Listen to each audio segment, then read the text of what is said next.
Prop that phone up, get ready to join me for a 1 minute plank while I yap away. Today we're going to be talking about the Olsen twins. Our 1 minute plank starts now. All right, let's get into it.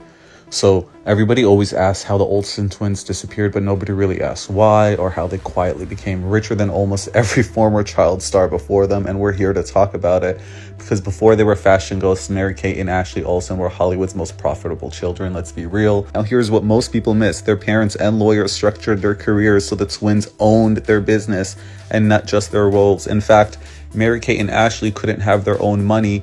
They were given a $150 allowance every month until they turned 18, when they had already $980 million in the bank, damn near billionaires. By their early teens, they weren't just acting, they were producing, they were licensing, they were approving everything that had to do with their face on it. Movies, clothes, books, VHS, toys. At their peak, the Olsen twins were pulling hundreds of millions of dollars a year, and that's not a rumor, that's licensing math. If you are doing the 1 minute plank with me, your 1 minute is over. Now, let's continue. Now, most people want to be famous, but at what cost? The Olsen twins put a price on it because something flipped. The attention got louder, the scrutiny got nastier, and the fame stopped being profitable. They watched what happened with other child stars, the burnout, the loss of control, the public breakdowns, so they decided that would not be them. So what did they do? They devised an exit strategy. Instead of rebranding as an adult actress, they walked away. No farewell tour, no memoirs, no tell-all interviews. In fact, they didn't disappear because they failed. They disappeared because they won the game early. They figured it out. Because behind the scenes, they were building something completely different. A luxury fashion house brand with zero celebrity marketing. The brand, The Row. And if you just know fashion, you know that's where it gets serious. Because why be yelled at by fans and have directors make you read you takes and tell you you're not good enough when you could sell a coat for $5,000 with no logos, no influencers, no marketing? They refused to use their names for their brand. They refused to do runway theatrics, and they refused to explain their designs. And somehow editors, buyers, and billionaires lined up to give them their money. Just like we spoke about Ariana in the previous video, silence is a weapon. In a culture obsessed with visibility, the twins chose silence. No social media, almost no interviews, no private access. The silence isn't a mystery, it's leverage. And when you say nothing, people can't control your narrative for you because they have nothing to say. Today, they're worth hundreds of millions of dollars, respected in an industry that eats celebrities alive that they're no longer a part of. They're regular attendees of Fashion Week, and they're insiders, not stars. While everybody else is chasing relevance, the Olsen twins built a life where fame is optional.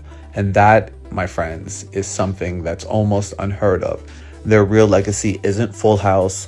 It's proving that you can touch the spotlight and then choose peace. Disappear early, own everything, say nothing, and continue ruling and earning your empire. By the way, right here is where my phone lost storage and it cut off, and I had to refilm and start over because I am a yapper and I was not done talking. Now let's get back into the Olsen twins and let's add Heath Ledger, who was Mary-Kate Olsen's on-again and off-again boyfriend. They were not present at the time and not charged, and they were not a suspect, but her name entered the story early on because not only did she date on and off again, but she was the first person contacted after he was found unresponsive. Even before paramedics, before authorities, her legal team requested immunity before any questioning, which never happened because the case was closed, because the official ruling was an accidental overdose. So there was no testimony, no charges, no evidence of wrongdoing.